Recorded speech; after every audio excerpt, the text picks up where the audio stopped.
যোগ্যরা যোগ্য এবং অযোগ্যরা অযোগ্য, এই কথাটা আমরা বারবার শুনেছি। আসলে এই যোগ্য এবং অযোগ্যের পার্থক্য তুমি কিভাবে নির্ধারণ করবে? দেখো, একজন যোগ্য ব্যক্তি যোগ্য স্থানে গেলে সে মানুষ যোগ্য হয়, তাই তো? আসলে তা না। একজন যোগ্য ব্যক্তি তখনই যোগ্য হয় যখন সে মানুষটা বিনয়ী হয়। আর একজন যোগ্য মানুষ যখন অযোগ্য হয়ে ওঠে, মনে রাখবে সে মানুষটা অহংকারী হয়ে ওঠে। তার মানে অযোগ্য মানুষ যোগ্য হতে গেলে কিংবা যোগ্য মানুষ অযোগ্য হতে গেলে দুটোই কিন্তু উল্টো রিয়েকশন দেয়।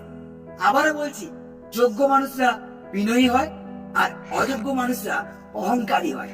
তুমি কোনটা, নিজেকে একবার প্রশ্ন করো, তোমার বিবেক তোমাকে অ্যান্সার দেবে। আশা করছি বিনয়ী এবং অহংকারী দুটোর মধ্যে পার্থক্য তুমি নিশ্চয়ই নিরূপণ করতে পারবে। কি বোঝাতে পারলাম?